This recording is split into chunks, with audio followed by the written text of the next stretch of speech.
नमस्कार दोस्तों, SJS Oxford YouTube channel में आपका फिर स्वागत है। हम बाबूराम सक्सेना कृति संस्कृत व्याकरण प्रवेश का के प्राकथन से संबंधित अध्ययन कर रहे हैं। प्राकथन की इस नवीन श्रृंखला में हम आज आगे की कड़ी में अनुवृत्ति से संबंधित अध्ययन करेंगे। तो ये बाबूराम सक्सेना कृति प्राकथन के 31 यानी 31वें पेज पर हम अध्ययन करेंगे। तो देखो, ये हमने जो है यानी अनुनासिक सवर्ण यहाँ तक हमने इसका अध्ययन कर लिया है। आज की इस क्लास में हम बाबूराम सक्सेना की कृति का ये जो 8वां टॉपिक है अनुवृत्ति से संबंधित चर्चा करेंगे। तो अनुवृत्ति पाणिनि जी द्वारा जो तय की गई वो बहुत ही एक अच्छा साधन था अनुवृत्ति। इससे सूत्रों का विस्तार कम हो पाया, मतलब संक्षेप में सूत्र लिखना शुरू हो गया। तो चलिए अनुवृत्ति शुरू करते हैं अभी। तो सूत्रों के विस्तार को अधिक से अधिक संकुचित करने के लिए अनुवृत्ति 5वीं प्रणाली है। यानी सूत्रों का जो विस्तार है उसको संकुचित करने के लिए, सूत्र का आकार छोटा करने के लिए पाणिनि जी ने अनुवृत्ति को अपनाया। क्लियर हुआ? अनुवृत्ति का मतलब होता है जैसे जो पहले से चली आ रही जो बात है वो बात आगे जोड़ देना, अनुसरण करना, यानी जो मूल बात है उसको आगे तक के सूत्रों में वृत्ति करना, कहते हुए चलना, ये होती है अनुवृत्ति। तो यानी इसी अनुवृत्ति के माध्यम से पाणिनि जी ने सूत्रों के विस्तार पर अंकुश लगाया, जिससे पाणिनि जी ने एक अपनी अष्टाध्यायी को संक्षिप्त रूप में लिखा। तो पाणिनि ने कुछ ऐसे सूत्र बनाए जिनका अलग तो कोई अर्थ नहीं होता, लेकिन परवर्ती सूत्रमाला के प्रत्येक सूत्र से युक्त होने पर अर्थ निकलता है। यानी परवर्ती बाद वाले सूत्र के साथ जोड़ दें तो उसका अर्थ निकल आता है, लेकिन उसका खुद स्वयं में कोई अर्थ नहीं होता। लेकिन उसको आगे पीछे वाले जो सूत्र हैं अगर उनसे हम जोड़ करके देखें तो आगे वाले जो सूत्रों से जुड़ेंगे तो वो अपना पूरा अर्थ निकालेंगे। ऐसे सूत्र अधिकार सूत्र कहे जाते हैं। इनकी अनुवृत्ति का क्षेत्र तब तक बना रहता है जब तक कोई दूसरा अधिकार क्षेत्र या अधिकार सूत्र नहीं आ जाता। क्लियर हुआ? यानी जब तक कोई दूसरा अधिकार सूत्र नहीं आएगा पहले वाले अधिकार सूत्र का, तब तक अधिकार सूत्र बना रहेगा, अधिकार क्षेत्र बना रहेगा, यानी वृत्ति क्षेत्र बना रहेगा। क्लियर हुआ? तो पाणिनि जी ने अनुवृत्ति के, देखो यहाँ पे भी बताया गया है, 2 सूत्र भी दिए हैं। तस्य विकारः, जो चौथे अध्याय के तीसरे पाद का 134वां सूत्र है, तस्य विकारः, और तस्य अपत्यम, चौथे अध्याय के पहले पाद का 92वां सूत्र है। तो तस्य विकार यानी तस्य विकार का तब तक तद्धित प्रत्ययों में तब तक अधिकार क्षेत्र रहेगा, अनुवृत्ति रहेगी तद्धित प्रत्ययों में, तब तक कोई दूसरा सूत्र नहीं आ जाता है। इसी तरीके से तस्य अपत्यम में, ये भी तद्धित प्रत्ययों में तस्य अपत्यम, जो इसका भी अधिकार क्षेत्र तब तक बना रहता है जब तक तद्धित प्रत्ययों में कोई दूसरा अधिकार सूत्र नहीं लग जाएगा। तो इनकी चर्चा जब हम तद्धित प्रत्यय पढ़ाएंगे उस समय करेंगे। लेकिन इससे पहले मैंने एक अनुबंध की क्लास ली थी।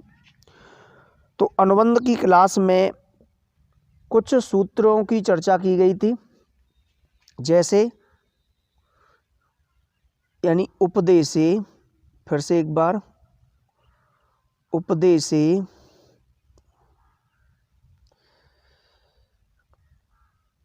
शटर डाउन हो रहा है इसका, एक सेकेंड। उपदेशे अजनु नासिक इत। ये कौन सा सूत्र है? ये पहले अध्याय के तीसरे पाद का ये दूसरा सूत्र है, उपदेशे अजनुनासिका। इसकी चर्चा हम अनुबंध वाली क्लास में कर चुके हैं। इसके बाद में एक सूत्र है हलंत्यम। अंत्यम, और ये कौन सा सूत्र है? ये भी पहले अध्याय के तीसरे पाद का तीसरा सूत्र है। इसके बाद में है आदृघी टुड़बा। आदृघी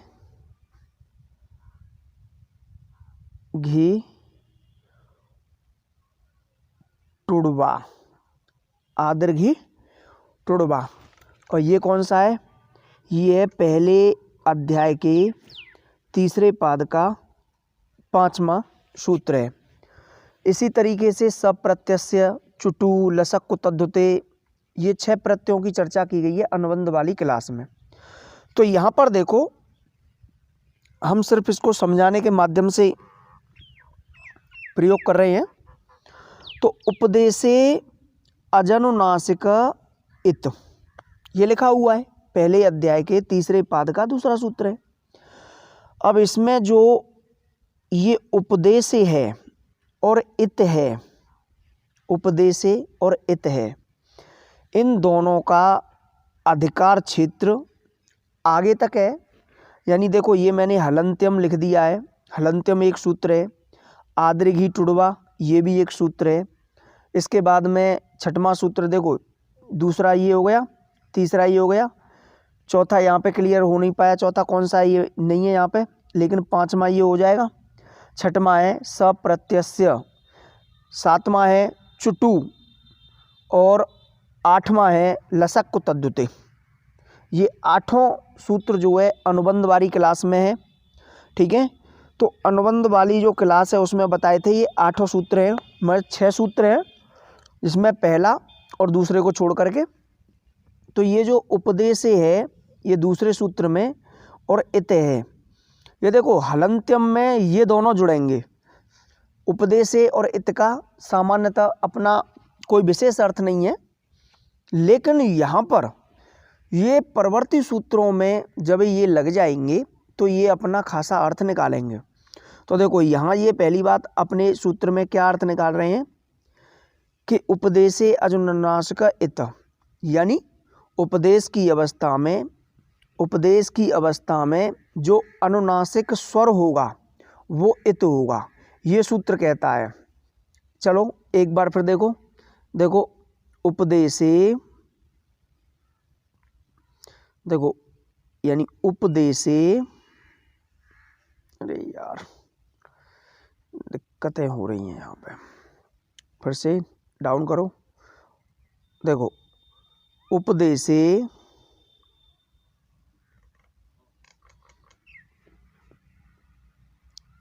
अजनुनासिक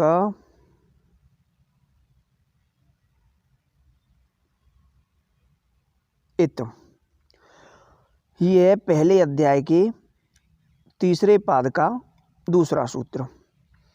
अब देखो दूसरा सूत्र है हलंत्यम। हलंत्यम खाली इतना कहा गया है हलंत्यम, और ये सूत्र कौन सा है हलंत्यम में? ये है पहले के तीसरे का तीसरा सूत्र। क्लियर हुआ?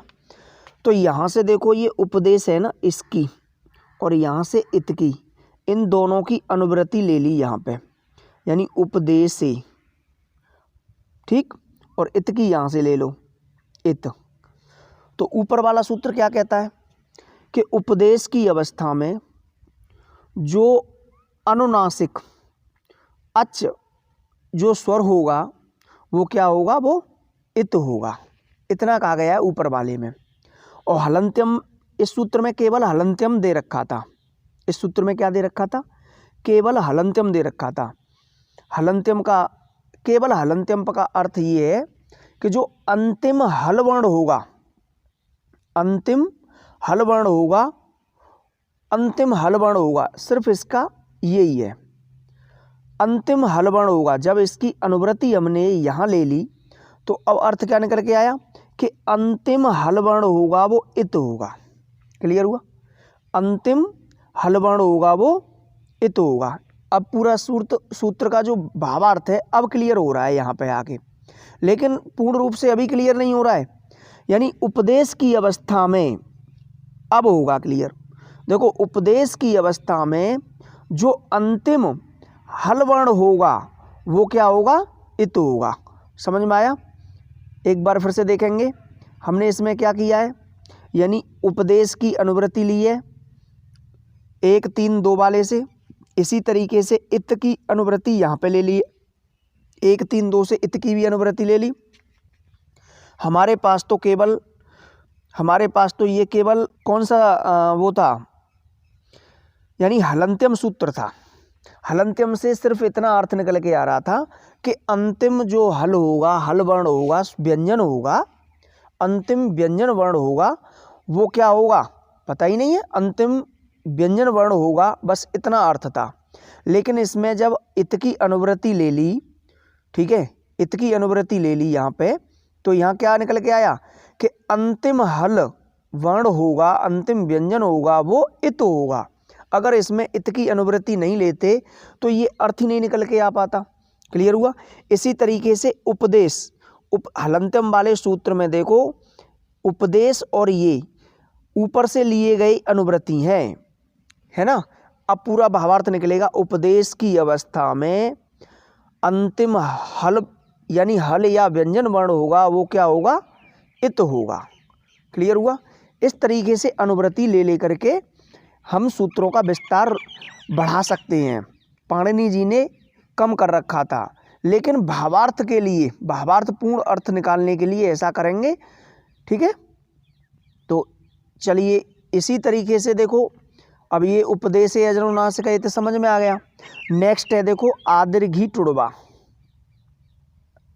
आदि घी टुड़वा, आदिर्घी टुड़वा। चलो रेड कलर का ले तभी क्लियर हो पाएगा, यहाँ सही नहीं है। आदिर्घी टुड़वा ये कौन सा सूत्र है? ये है आपका 1 3 5 का, 1 3 पहले अध्याय के तीसरे पाद का 5वां सूत्र है। ठीक, आदिर्घी टुड़वा। अब ये 1 3 5 का है ना, तो देखो 1 3 2 में से उपदेश लोप है पहले इसकी, तो क्या हो जाएगा? अनुवृत्ति पूरा करेंगे, उपदेश, उपदेशे, आप इसको यहाँ जोड़ दो, आदिर्घी टुड़वा, आदिर्घी टुड़वा। और देखो इत की अनुवृत्ति भी लेनी पड़ेगी, इत की अनुवृत्ति को यहाँ जोड़ दो। अब इस सूत्र का क्या आएगा निकल के? अब इस सूत्र का क्या निकल के आएगा? अब इस सूत्र का पूरा अर्थ निकल के आएगा। नहीं तो पहले क्या अर्थ था, यानी आदि माने होता है प्रारंभ में, घी टू डू। क्लियर हुआ? घी यानी घी टू डू, अगर ये किसी शब्द के आदि में आए तो इतना अर्थ था केवल, आदि माने प्रारंभ में आए। केवल इस सूत्र से केवल इतना अर्थ निकल के आ रहा था कि अगर किसी शब्द के आदि में घी टू डू, ठीक, ये शब्द आए। क्लियर हुआ? घी टू डू ये शब्द आए। यहाँ पे देखो विसर्ग है, ये बड़ा बा नहीं है ना, तो देखो घी टू डू ये शब्द निकल के आते हैं। क्लियर हुआ? तो अब यहाँ पर यानी इतना अर्थ निकल के आ रहा था कि किसी शब्द के आदि में घी टू डू ये होते हैं। बस आगे क्या कहना है? ठीक, तो आगे जो कहना है उसके लिए इत की अनुवृत्ति करके लाए, और यहाँ पे बताया कि अगर किसी शब्द के आगे घी टू डू ये शब्द आएंगे, घी टू डू अगर ये शब्द आएंगे, यानी अगर घी टू डू ये शब्द प्रारंभ में आएंगे तो वो इत कहलाएंगे। कैसे मालूम हुआ? ऊपर से इत हमने ली थी इसलिए घी टू डू है ना, प्रारंभ में आएंगे।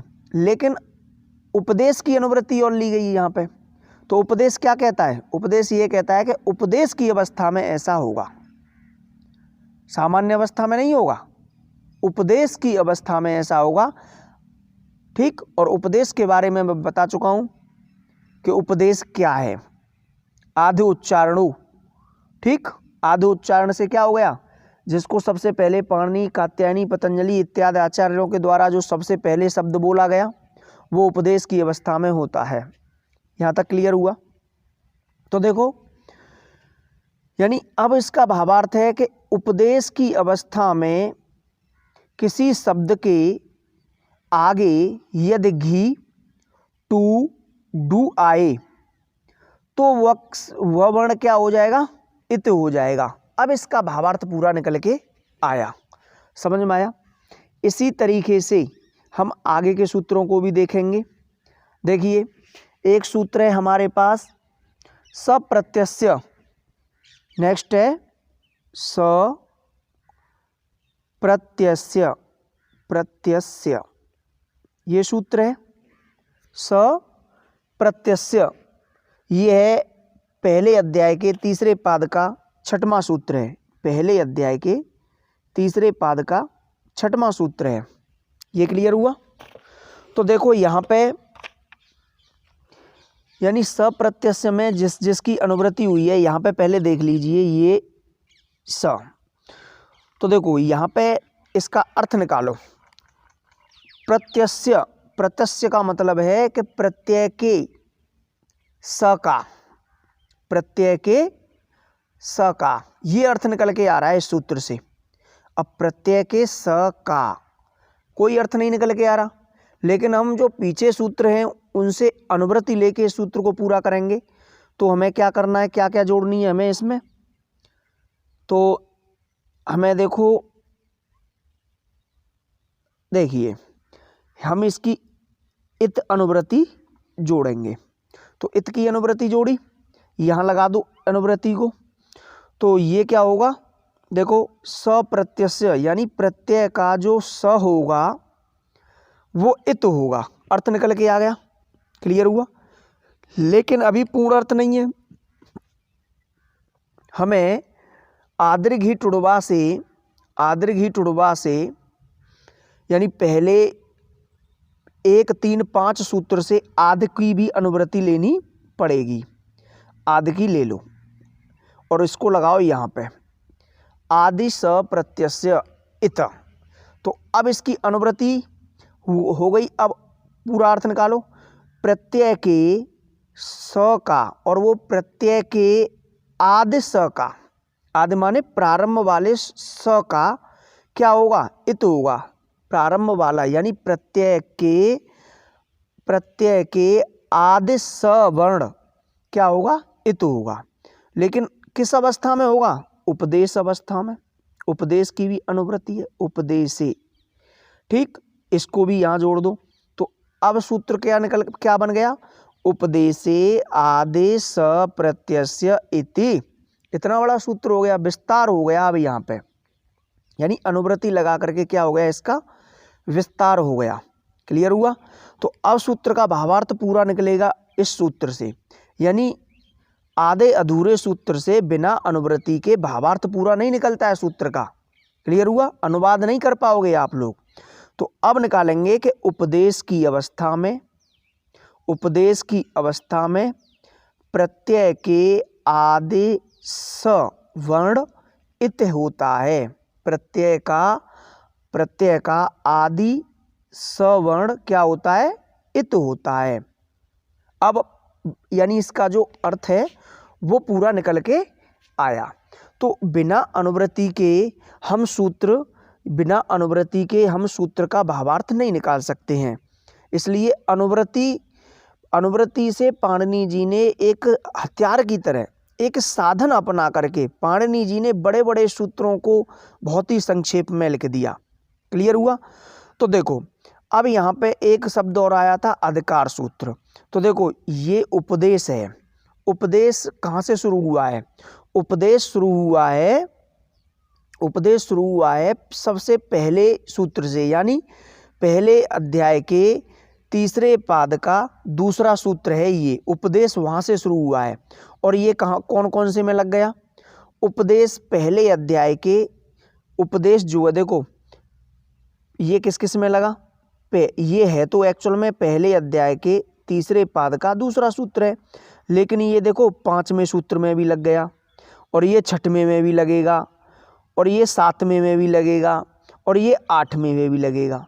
तो ये उपदेश इस तरीके से देखो दूसरे में भी लग रहा है, 5वें में भी लग रहा है, 6वें में भी लग रहा है, 7वें में भी लग रहा है, 8वें में भी लग रहा है, यानी 2 से लेकर के 8 तक क्रम से लगता हुआ आ रहा है उपदेश।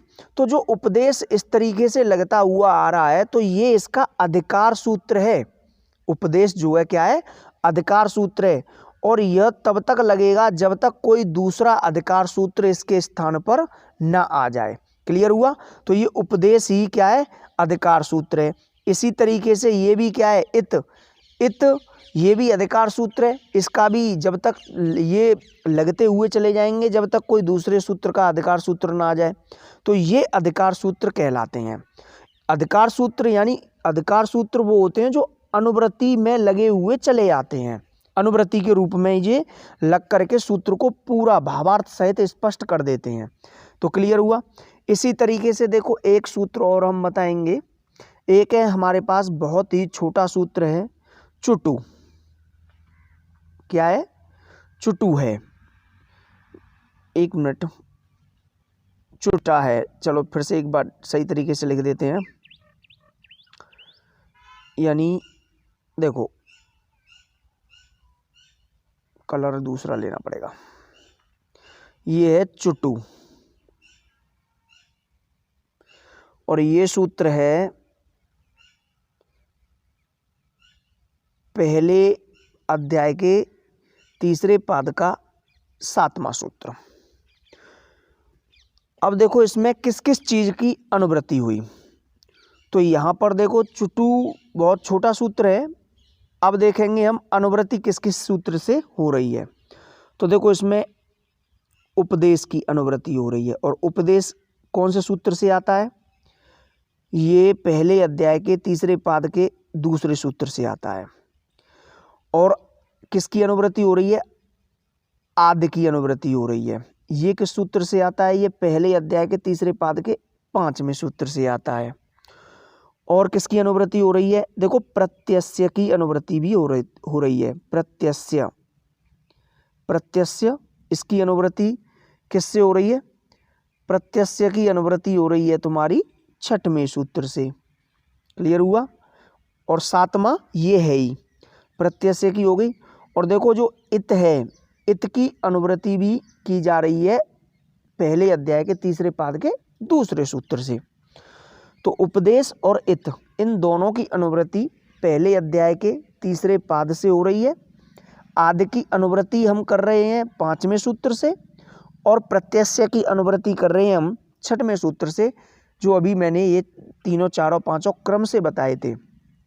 तो सबसे पहले चुटू का एक्चुअल में चू माने होता है, देखो ये चू माने हो गया पूरा का पूरा च वर्ग, और टू माने हो गया पूरा का पूरा ट वर्ग।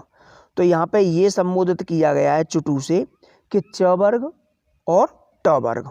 लेकिन आगे क्या कहा गया है इसके बारे में आगे कुछ लिखा ही नहीं है। तो इसलिए इस सूत्र का जो अर्थ है उसको पूरा निकालने के लिए हम अनुवृत्ति करते हैं। तो सबसे पहले हमने क्या इसकी अनुवृत्ति करेंगे। देखो इसकी इत की अनुवृत्ति कर दो, यहाँ से अनुवृत्ति हो गई। तो चुटू इत, तो इसका मतलब क्या हो गया भाई? चू माने हो गया च वर्ग और टू माने हो गया ट वर्ग, पूरा का पूरा ट वर्ग, ट ठ ड ढ अण, ऐसे ही च छ ज झ ज्ञ, ये पूरा च वर्ग और ट वर्ग का बोध कराता है चुटू। और पीछे जोड़ दिया इसके इति। तो यहाँ पे क्या अर्थ निकलेगा कि च वर्ग और ट वर्ग क्या होगा? इत होगा। क्लियर हुआ? ये अर्थ निकल गया अगर इत की अनुवृत्ति है तो। ठीक, अब अब देखो इस सूत्र से ये निकल के आ गया कि च वर्ग और ट वर्ग क्या होगा, इत होगा। लेकिन यहाँ पे देखो प्रत्यस्य इसको और जोड़ा जाए, इसकी अनुवृत्ति की गई है प्रत्यस्य की, तो प्रत्यस्य से क्या होगा कि प्रत्यय के च वर्ग का और ट वर्ग का कोई भी वर्ण हो वो क्या होगा, इत होगा। प्रत्यस्य की अनुवृत्ति हो गई, यानी प्रत्यय के च वर्ग और ट वर्ग का कोई भी वर्ण क्या होगा, इत होगा। क्लियर हुआ, यानी इन दोनों की हमने क्या कर दी, अनुवृत्ति युक्त समझ रहे हैं इस सूत्र को। अब अनुवृत्ति सेट करते जा रहे हैं, क्योंकि चुटू का स्वयं में अपने आप में कोई भी अर्थ नहीं निकल रहा था, लेकिन अब अर्थ निकल रहा है अनुवृत्ति लगा लगा करके। अब इस आद को देखो, आद को भी ऐड करके देखो, तो यहाँ क्या निकलेगा कि प्रत्यय के आद में अगर च वर्ग या ट वर्ग का कोई भी वर्ण आता है तो वो क्या हो जाएगा, इत हो जाएगा। वो क्या होगा, इत होगा। अर्थ समझ में आ रहा है ये भी, यानी यहाँ तक इसकी आदि की अनुवृत्ति क्षेत्र चला। ऐसे ही उपदेश को भी अब हम लास्ट में जोड़ देंगे, तो क्या निकला कि उपदेश की अवस्था में प्रत्यय के आदि में अगर च वर्ग का या ट वर्ग का कोई भी वर्ण आता है तो वह वर्ण क्या होगा, इत होगा। क्लियर हुआ। अब ये सूत्र जो है अपने जो अनुवृत्ति पीछे वाले सूत्रों से अनुवृत्ति लेकर के अब इसका भावार्थ यानी पूरा हुआ है, अनुवाद पूरा हुआ है। तो ये क्या हुआ, ये देखो ये सभी इसके क्या हैं, ये सभी इसकी अनुवृत्ति हैं, ठीक है। लेकिन उपदेश हुआ, उपदेश कई सूत्रों में लगा हुआ चला आ रहा है, ठीक है ना। ऐसे ही देखो ये प्रत्यय है, आगे और एक दो सूत्र में लगेगा। ऐसे ही इत है, इत भी उपदेश के साथ साथ लगी आ रही है। तो ये इनके अधिकार क्षेत्र है, यानी ये इनका अधिकार क्षेत्र है कि ये सूत्र वहाँ से वहाँ तक लगेगा, ये तय कर दिया। तो ये अधिकार सूत्र भी हैं, यानी अनुवृत्ति तो ये है कि ये जो हमने अनुवृत्ति ले रहे हैं, लेकिन ये अधिकार सूत्र है कि ये यहाँ से जैसे कि 1 3 2 से और 1 3 8 तक ये उपदेश उपदेश उपदेश उपदेश और इत इत इत ये लगती हुई जा रही है। तो ये उपदेश का और इत का एक अधिकार क्षेत्र है कि ये यहाँ से यहाँ तक लगेंगे। क्लियर हुआ। और इसके बाद में फिर कोई दूसरा अधिकार क्षेत्र आएगा जो वो अपनी बाउंड्री तक मतलब वहाँ तक सिक्योरिटी देगा। फिर उसके बाद में इस तरीके से जो है अधिकार क्षेत्र बटे हुए होते हैं। क्लियर हुआ। तो ये चीज़ है। तो मुझे उम्मीद है कि अनुवृत्ति जो है आपकी समझ में आई होगी। ऐसे ही तस्य विकार है, बता दिया था मैंने अभी। तस्यापत्यम है, ये तद्धित प्रत्ययों में तस्यापत्यम भी बहुत प्रत्ययों तक चलता है, तस्य विकार भी विकार तक चलता है। अनभिहते, ये सब हम सूत्र पढ़ेंगे, लेकिन मैंने यहाँ पर इनकी ज़्यादा चर्चा इसलिए नहीं की क्योंकि ये जो सूत्र हैं इनसे संबंधित अभी आपको मैंने अध्ययन नहीं कराया है। जब अध्ययन नहीं कराया तो ये समझ में नहीं आते, इसलिए मैंने अनुबंध में से ही आपके जो टॉपिक हैं उनको उठा करके अनुवृत्ति और अधिकार सूत्र को समझाने का प्रयास किया है। ठीक है, आगे हम बढ़ते जाएंगे तो ये सब समझ में आता हुआ चला जाएगा। चलिए अब हम आगे देखेंगे। देखो क्या कहा गया है यहाँ पे। देखो इसके अतिरिक्त पाणिनि ने अष्टाध्यायी को समझाने के लिए टीकाकारों ने ज्ञापक सूत्रों को अलग से ढूंढ निकाला। ज्ञापक सूत्र, ज्ञापक सूत्र क्या होते हैं? ज्ञापक सूत्र ये होते हैं कि देखो संबोधन के द्वारा या किसी चिन्ह आदि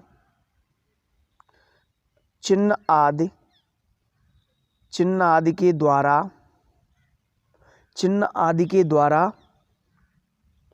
परिभाषित करें।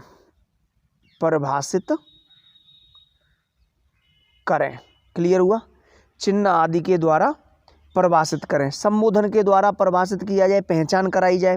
ज्ञापित का मतलब होता है जानकारी करा देना, या उस मूल सूत्र का जो है नाम न लिया जाए, किसी मूल व्यक्ति का नाम न लिया जाए, लेकिन उसका कोई चिन्ह आदि चिन्ह बता करके, कोई उसकी नकल बता करके, ठीक है ना, नकल बता करके या चिन्ह उसका कोई पहचान चिन्ह बता करके या कोई रिलेशन बता करके उसको सिर्फ संबोधन के द्वारा या किसी चिन्ह के द्वारा बताया जाए।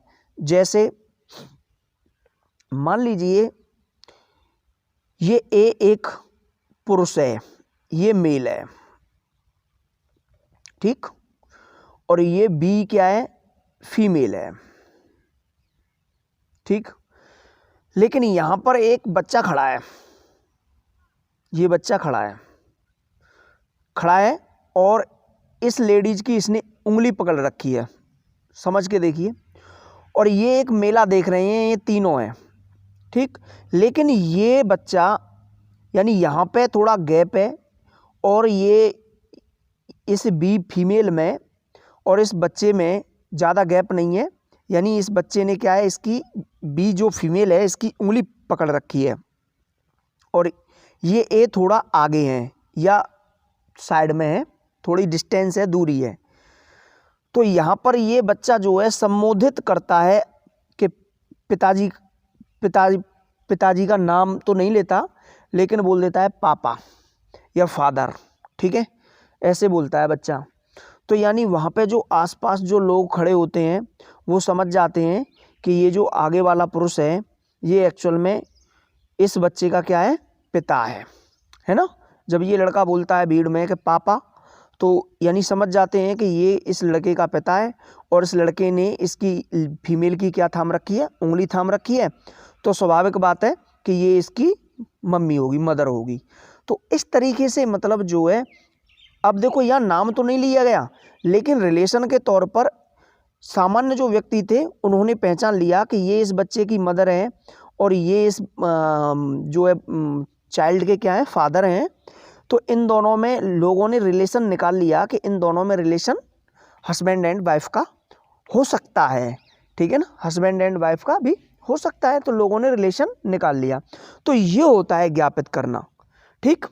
ऐसे ही मान लीजिए कोई व्यक्ति आया है और वो उसकी बड़ी बड़ी जटाएं हैं, दाढ़ी है, ठीक है ना, तो वो क्या कहेंगे, कोई तपस्वी आया है ना। कौन आया है, कोई तपस्वी आया है, जटा भी तपस्वी, जटाओं से कैसा लगता है, वो जटाओं से या बड़ी बड़ी दाढ़ियाँ हैं तो उनसे वो तपस्वी या ऋषि मुनि सा प्रतीत होता है। तो ये होते हैं ज्ञापित सूत्र। तो ऐसे ही इनके अतिरिक्त पाणिनि ने यानी अनुवृत्ति और अधिकार सूत्र के साथ साथ पाणिनि की अष्टाध्यायी के समझाने के लिए टीकाकारों ने ज्ञापक सूत्रों को अलग से ढूंढ निकाला, यानी ज्ञापक सूत्र भी टीकाकारों ने निकाल लिए हैं। सूत्रों में योग विभाग करके कुछ स्पष्ट नहीं कही गई बातों को भी शामिल किया गया है, ठीक है। योग विभाग का मतलब होता है जैसे पहले वाले सूत्र का कुछ पार्ट काट लिया जाए और अगले वाले में जोड़ दिया जाए, फिर इसका पार्ट काट लिया जाए, अगले वाले में जोड़ दिया जाए, यानी योग करके उसका भावार्थ पूरा कर लेना और विभाग करके उसको संक्षिप्त कर देना, ये होता है योग विभाग।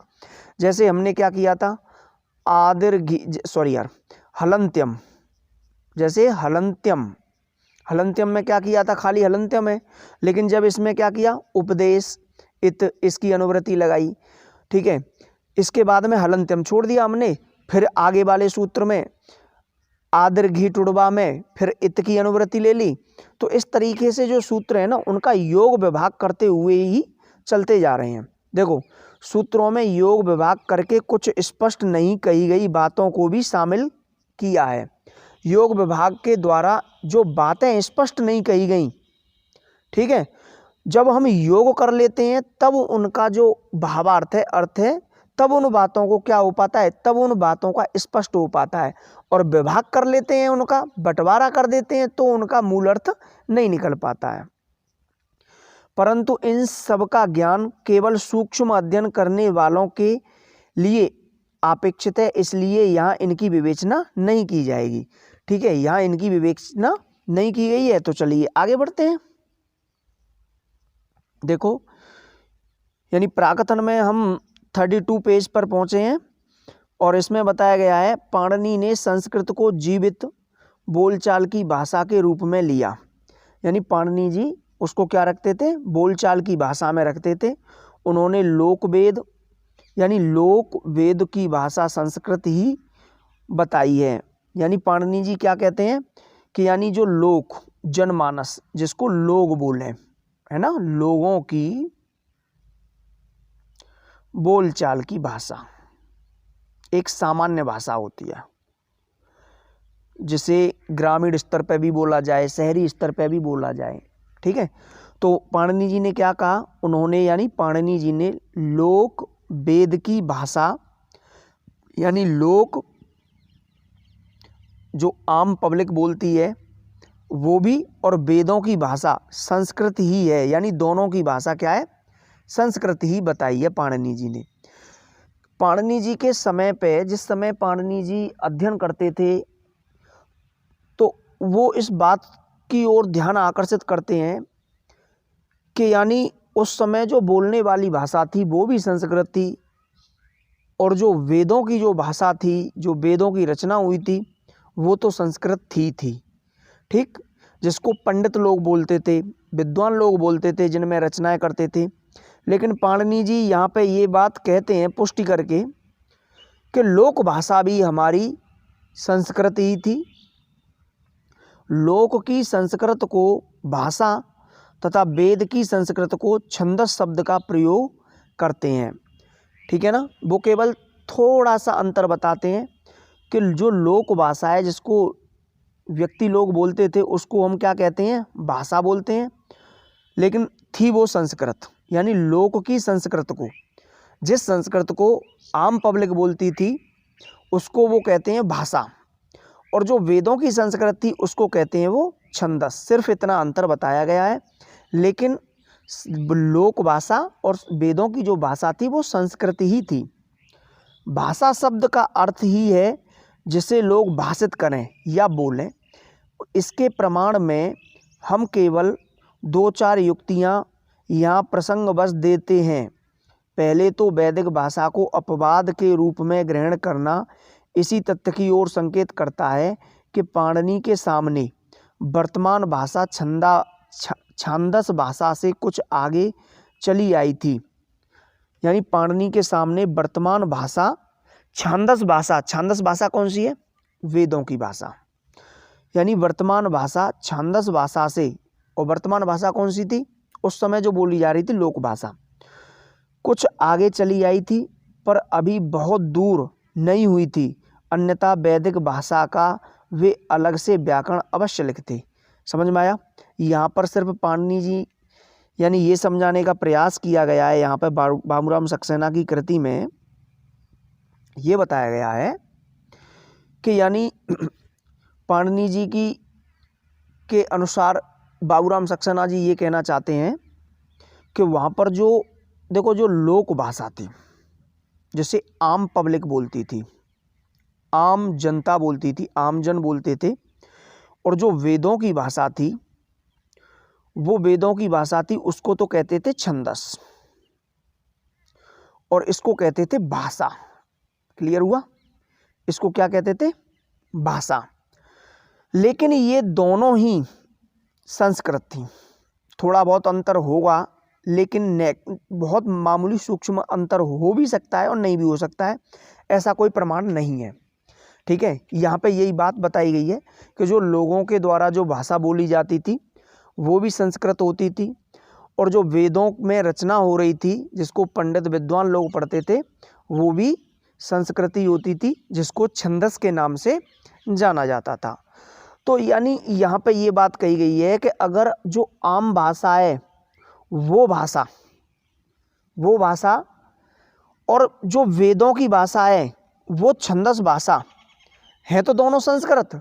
लेकिन अगर इन संस्कृतों में, आम भाषा की संस्कृत में और वेदों की छंदस भाषा की संस्कृत में अगर ज़्यादा अंतर होता तो निश्चित ही पाणिनि जी छंदस भाषा के लिए यानी वेदों की रचना वाली छंदस भाषा के लिए वो एक अलग से व्याकरण तैयार करते। समझ में आया? क्लियर हुआ ना? यानी जो वेदों की संस्कृत भाषा है उसके लिए अलग से व्याकरण तैयार करते।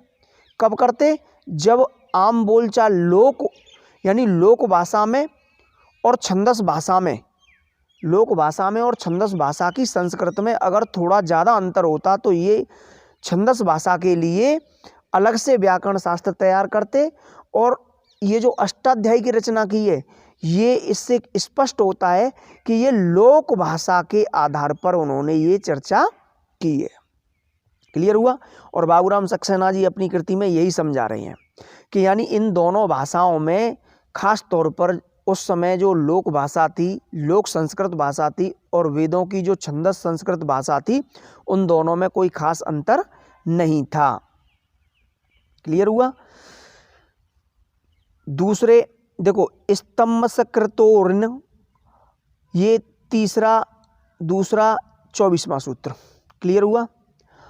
हरते धृतनाथयो पसौ, ये दूसरा 25वां सूत्र। ब्रीहि साल्योढ़क, 5वें दूसरे का सूत्र है ये। क्लियर हुआ? नते नासकाया संज्ञाया टीटाज्ञ टीटानाटभ्यम टच, ये इस तरीके से ये सब क्या है? ये पाणिनि जी के ही सूत्र लिखे गए हैं। क्लियर हुआ? ये पाणिनि जी के ही सूत्र लिखे गए हैं। तो देखो, द्वितीय तृतीय यहाँ पे भी कहा गया है कि द्वितीय तृतीय संभि बीजा कृसौ प्रभृति सामान्य कृषक जीवनी से ही संबंध रखने वाले सूत्रों की रचना स्पष्ट यही सिद्ध करती है। यानी कृषक जीवनी, किसानों की जीवनी से संबंध रखने वाले इन, यानी कि देखो यहाँ पे क्या कहा गया है, देखो ये कहा गया है कि कृसौ, पसौ, ब्रीहि, है ना? और इन शब्दों से आप परिचित होंगे। पसौ पशु, कृसौ कृषि या कृषक, ठीक, और ब्रीहि जौ, है ना? तो ये क्या है? कृषक जीवन से संबंध रखने वाले सूत्र हैं। कृषि यानी कृषक जीवन से संबंध, कृषि से संबंधित या कृषक से संबंधित रखने वाले शब्दों की चर्चा पाणिनि जी ने अपने सूत्रों में की है। तो इससे स्पष्ट होता है कि कृषक जीवन से ही संबंध रखने वाले सूत्रों की रचना स्पष्ट यही सिद्ध करती है। क्या सिद्ध करती है? कि जिस भाषा का विश्लेषण पाणिनि कर रहे थे वह बोलचाल की भाषा है। बिल्कुल, यानी जिस भाषा का विश्लेषण किया, अभी मैंने आपको क्या बताया कि अगर लोक भाषा में और वेदों की छंदस भाषा की संस्कृत में अगर इन दोनों में वास्तव में अंतर होता तो बाबूराम सक्सेना जी क्या कह रहे हैं? ये कह रहे हैं कि अगर इन दोनों में विशेष अंतर होता, ज़्यादा अंतर होता, तो पाणिनि जी छंदस भाषा के लिए अलग से कोई वैदिक व्याकरण जरूर लिखते। इसलिए उन्होंने वैदिक व्याकरण को क्या कर दिया? नज़रअंदाज कर दिया। इन दोनों भाषाओं में थोड़ी समानता को देखते हुए कि छंदस भाषा की जो संस्कृत है वो भी और लोक भाषा की संस्कृत है वो ही, दोनों में समानता पाई गई है। इसलिए उन्होंने उस पर व्याकरण नहीं लिख करके लोक भाषा पर व्याकरण लिखा। और लोक भाषा पर व्याकरण हम क्यों कह सकते हैं? क्योंकि देखो, पशु शब्द, ब्रीहि शब्द, ये कृषि से संबंधित हैं, जिनकी चर्चा पाणिनि जी ने अपने सूत्रों में की है। तो वहाँ पे इनकी चर्चा से ये स्पष्ट होता है कि कृषक जीवन में जो बोलचाल रखने वाली जो भाषा थी, बोलचाल की जो भाषा है, वो वास्तव में वो लोक भाषा है, वो छंदस भाषा नहीं है। छंदस भाषाओं को तो पंडित विद्वान लोग पढ़ते थे। इसलिए ये पाणिनि जी ने जो व्याकरण तैयार किया है, यानी अष्टाध्यायी में जिन सूत्रों की चर्चा की है, या जिस भाषा का उद्देश्य रख करके अपनी अष्टाध्यायी का निर्माण किया, वो ओनली सिर्फ लोक भाषा यानी कृषक जीवन से संबंध रखने वाली लोक भाषा, है ना? जैसे ग्रामीण लोग भी बोलते थे। भाई कृषक कहाँ रहते हैं? शहर में तो रह नहीं रहे, नगर में तो रह नहीं रहे, गांव में तो रहेंगे। तो यानी उन्होंने जो बिल्कुल लोकल भाषा है उसको आधार समझ करके अपनी अष्टाध्यायी की रचना की है। वेदों की तरफ थोड़ा कम रुझान रखा है उन्होंने, क्योंकि अंतर भी ज़्यादा नहीं है। तो तीसरे, गणपाठों में आए हुए नाम इतने विचित्र और अनजान से लगते हैं कि किसी को यह स्वप्न में भी विचार नहीं हो सकता कि ये शब्द स्टैंडर्ड भाषा के होंगे। यानी जो गणपाठ हैं उनमें, गणपाठों में कुछ विशेष प्रकार के नाम आए हैं जिनसे यह स्पष्ट होता है, उनको ये महसूस ही नहीं हो पाता है कि स्वप्न में भी विचार नहीं हो सकता कि ये शब्द स्टैंडर्ड भाषा के हो सकते हैं।